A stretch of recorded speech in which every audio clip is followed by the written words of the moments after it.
What's going on YouTube? It's your boy 2Pro Gaming or Joe here with a video after like a long 2-week break. I took a 2-week break to graduate. I had to study and get ready for all that, but I'm back. And if my face looks very red, it's just I got done mowing our whole yard and all of that. And I just coughed a lot before making this, and my eyes are bloodshot probably.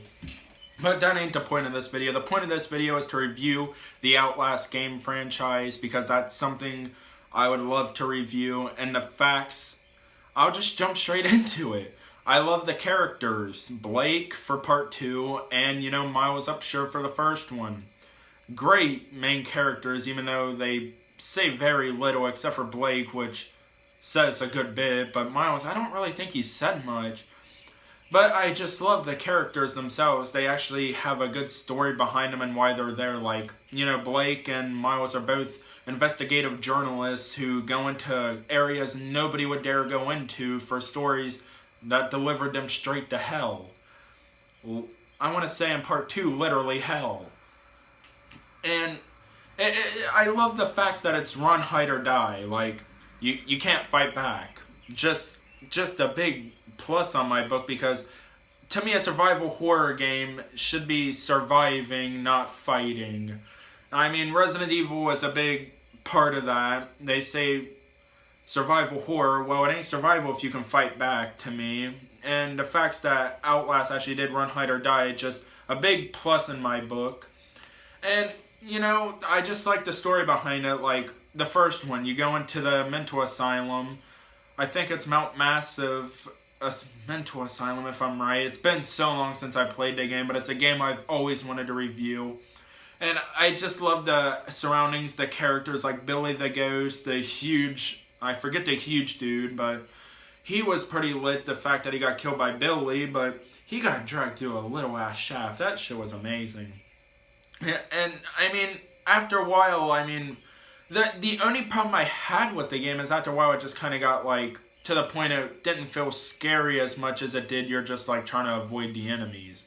Because I go into a survival horror game, I die once or twice by the antagonist or the enemies of the game, and it's just over. Like, I'm not going to be scared anymore of like how I'm going to die, because I've already died that way and they've killed me before.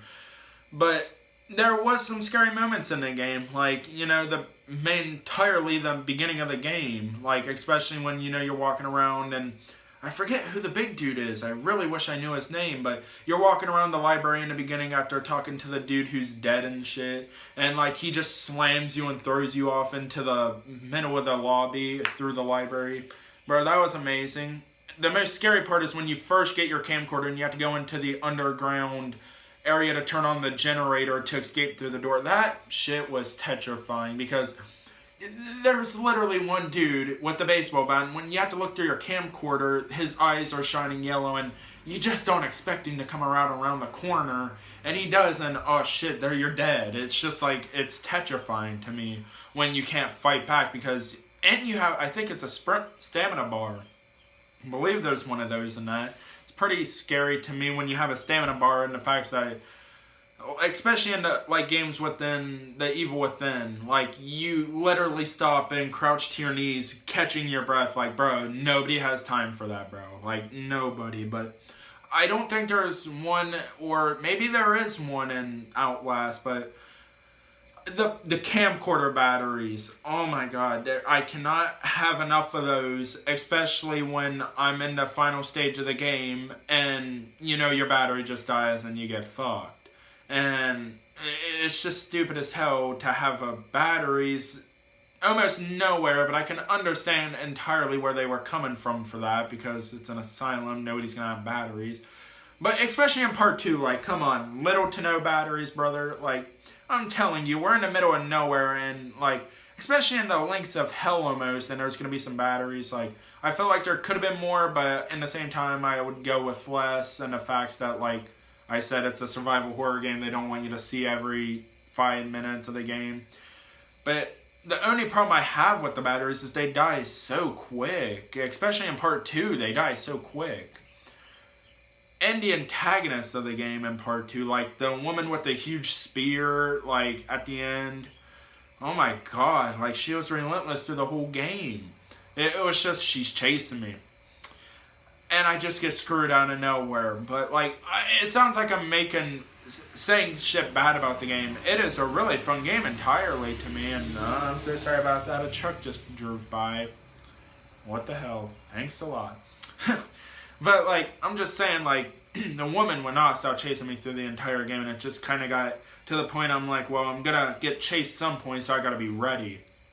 The game is hella fun, and that's really what I gotta say about this. Like, it was so well made. Red Barrel's put like a lot of hard work into it, and it really paid off for a survival horror game in my book, being it's probably my number 3 favorite game franchise for horror. Number 2 probably being Slender. Number 1 The Evil Within, which I am playing the first Evil Within now, which I pre-ordered but never fully played until now because I didn't have time back then. And, you know, I'm just getting around to playing it, and I already pre-ordered. I got part 2 just shipped here the other day, actually, and when I beat the first one, I'm going to play the second one, and when I beat that, I'm going to review it. Either that or I'll do 2 videos for the Evil Within, you know, one on the first one and one on the second one, which I think that's probably what I will do.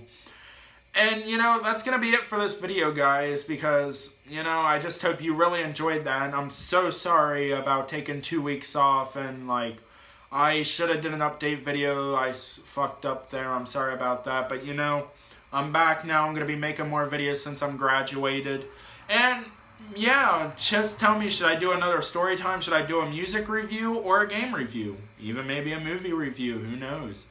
Like, just tell me down in the comments which one you want. Please like and subscribe as if you feel free, because it really helps me out showing you guys care. And I love making these videos for you guys. And I just want to say I love you and peace out till next time.